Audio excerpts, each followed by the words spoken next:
मेरे ऐब को भी बताए हुनर, मेरे ऐब को भी मेरे ऐब को भी बताए हुनर, मेरे ऐब को भी बताए हुनर, मेरे यार तू भी खतरनाक है। बहुत अच्छा, वाह। ऐलान, आज के दौर में ऐलान उसका देखिए कि वो मजे में है, मजे में है। या तो कोई फकीर है या फिर नशे में है। साथियों, दनकौर जो ऐतिहासिक नगरी है, श्री गुरु द्रोणाचार्य नगरी है। इसके अलावा दनकौर से एक बहुत बड़े शायर कवि निकले हैं, पवन दीक्षित। पवन दीक्षित जी बहुत बड़ा नाम है, पूरी दुनिया में उन्होंने काव्य पाठ किया और अपने काव्य पाठ से प्रभावित भी किया लोगों को। और हिंदुस्तान में भी कोई शहर ऐसा नहीं जहां पवन दीक्षित जी का काव्य पाठ ना सुना गया हो। दनकौर में भी कवि सम्मेलन आयोजित होते रहे हैं, उन कवि सम्मेलनों में भी धूम रही पवन दीक्षित जी की। तो इसी सिलसिले में आज हम उनके घर पर पहुंचे दनकौर में, उनके परिवार के लोगों से बात कर रहे हैं और जो लोग यहाँ दनकौर के हैं उनके बारे में क्या कहेंगे, और भी लोग जो उनसे जुड़े हुए हैं उनसे भी आपको रूबरू कराएंगे कि पवन दीक्षित जी जो सचिन तेंदुलकर से जुड़े थे और आमिर खान की शादी में शामिल हुए, लालू यादव जी के कार्यक्रम और मुलायम सिंह यादव जी के, पूरे देश के जनप्रतिनिधि जन कितने लोग उनसे जुड़े थे। लेकिन दनकौर में कभी मुझे मिलते थे, खुद मैं बिहारी लाल स्कूल में जाता था तो एम्प्लॉइज थे वहाँ पर, उनमें बड़ी सादगी नजर आती थी। तो हम 61वें जन्मदिन पर उन्हें याद कर रहे हैं। हालांकि दिसंबर में उनका इंतकाल हो गया था, तो एक उनके परिवार वाले एक कार्यक्रम का आयोजन भी कर रहे हैं। उनका ये कहना है कि वह उन्हें उनकी याद में ये कार्यक्रम कर रहे हैं। ग्रेटर नोएडा के मशहूर कवि ओम रायजादा जी ने उनके बारे में एक कविता पढ़ी है, देखें उसकी कुछ पंक्तियां। एक आंधी पवन को उड़ा ले गई, सांस जाकर नाई दगा दे गई, रुक गया मौज करता हुआ कारवां, तेरे गुलशन को क्या हो गया बागवां, आज बादे सवाही वबा हो गई, एक आंधी पवन को उड़ा ले गई, सांस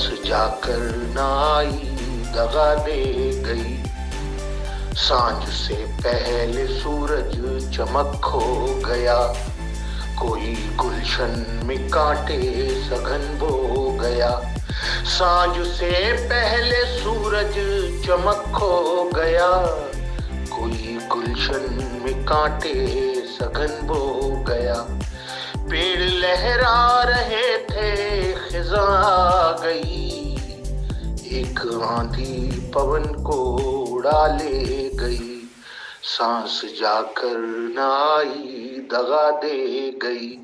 पवन दीक्षित जहां जाते थे दनकौर का नाम जरूर लेते थे।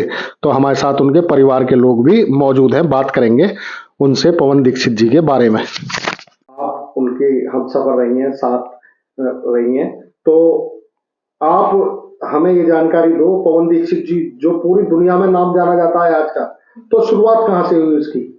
ये मालवीय नगर का 99 में मालवीय नगर में प्रोग्राम हुआ था। उस प्रोग्राम में सारे ही कवि मौजूद थे, बड़े बड़े।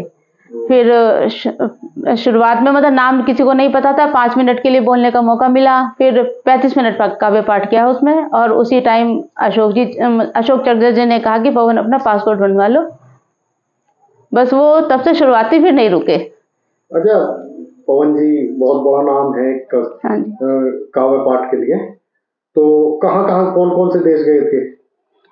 सबसे पहले तो America, England, Oman, Singapore, Thailand, West Indies, 6 देश जा चुके। और यहाँ हिंदुस्तान में लगभग पूरे ही इंडिया को कवर कर लिया। उस लाल किले में तो काफी टाइम जा चुके हैं। और DCM और DTU, हाँ जी, IIT खड़गपुर में कई बार, NIT पटना, सिलचर, NIT इलाहाबाद, और सब टीवी हुआ, बिग मतलब टीवी के तो खैर बहुत सारे उसमें। अच्छा, आप भी भाई उनकी धर्मपत्नी हैं, तो आप भी उनके साथ कार्यक्रमों में शामिल हुई थी कहीं जो विदेश? आसपास हो, नहीं विदेश नहीं गई, लेकिन सबसे पहला जो लाल किला वाला प्रोग्राम था उसमें गई थी, डीसीएम के प्रोग्राम में गई थी, जो आसपास में बड़े होते थे उसमें जाती थी मैं। दिगंत जी हमारे साथ मौजूद हैं, पवन दीक्षित जी के बेटे हैं और बाहर ही रहते हैं। जी जी बिल्कुल। तो आपके पिता, उनका जन्मदिन है कल, आप एक कार्यक्रम भी कर रहे हैं और बहुत बड़ा नाम है, क्या कहोगे आप उनके बारे में? मैं तो बस वही कहूँगा कि जितने भी विदेशों में जहाँ भी गए अपनी जड़ों को नहीं भूले, तो हर जगह अपनी जगह दनकौर का नाम लिया। तो अब ये हम दनकौर वालों की है कि हमें उन्हें नहीं भूलना है। जैसे उन्होंने सब जगह नाम लिया, हम दनकौर वालों को हर जगह उनका नाम लेना चाहिए। मैंने कभी ऐसा महसूस किया कि जैसे उनके ताल्लुकात थे तो बड़े बड़े स्टार, बड़े बड़े कवि और देश के पॉलिटिशियन, मुलायम सिंह यादव जी जैसे उनसे संबंध थे, कभी ऐसा महसूस किया कि या सादगी वाली बात? आमिर खान की शादी में गए थे, बाद में बहुत बड़े बड़े लालू यादव जी के जब वो रेलवे मिनिस्टर थे उनके प्रोग्राम में गए थे, मुलायम सिंह यादव हर साल अपने जन्मदिन में प्रोग्राम में लगभग बुलाते थे उन्हें। तो उस हिसाब से कभी उनमें वैसा नहीं आया कि दनकौर में कि वो किसी को धौस जमा रहे हैं। आप देखेंगे यहाँ पे बहुत सादे कपड़ों में घूमते थे, तो उसमें तो कई बार लोग बोलते भी थे कि ऐसा इन्हें देख के लगता ही नहीं, कि मानते ही नहीं थे कि शायद झूठ बोल रहा है शुरुआती दिनों में, तो कि इतना सादा इंसान ऐसे सब, क्योंकि लोगों को लगता है कि जब इतनी जगह गया है तो एक मन में इमेज बना लेते हैं इंसान की। तो वैसा तो कभी कुछ था नहीं उनका। हमेशा दनकौर में तो हमेशा बाहर एक शायर वाली इमेज थी, पर दनकौर में कभी वो नहीं हुआ। अतुल जी, आपके बहुत पुराने संबंधी थे। हाँ, पवन दीक्षित जी, बहुत बड़े। बड़ा नाम। तो कोई खास अनुभव उनके जन्मदिन पर आप क्या? देखिए भाई साहब, उनके बारे में एक छोटी सी बात बताऊं। मतलब पवन जी जो है एक बहुत बड़ी शख्सियत और एक बहुत सरल व्यक्ति। मेरे लगभग उनसे 25 साल से काफ़ी बढ़िया मित्रता, और मस्तों के मस्त, बहुत बढ़िया इंसान, बहुत ज़हीन इंसान। जब भी मिलना हुआ खूब हंसी मजाक। जिस बंदे के मतलब देश की बहुत बड़ी बड़ी शख्सियत, मुलायम सिंह यादव, आमिर खान, तेंदुलकर, इतने से संबंध, उसके बाद भी वो बिल्कुल डाउन टू अर्थ। और मतलब गर्व की बात ये कि हमारी दनकौर का नाम उन्होंने पूरे हिंदुस्तान भर में ही ना कि कई देशों में पहुंचाया। वहाँ जाके भी जब भी अपना काव्य पाठ वो शुरू करते थे, पहले नंबर पे कि जी एक छोटे से कस्बे दनकौर से आया हूँ। आप कोई भी उनकी कविता सुनिए, कोई भी उनका उप सुनिए, तो शुरुआत जो होगी वो हमेशा बहुत ही ज़हीन, बहुत बढ़िया।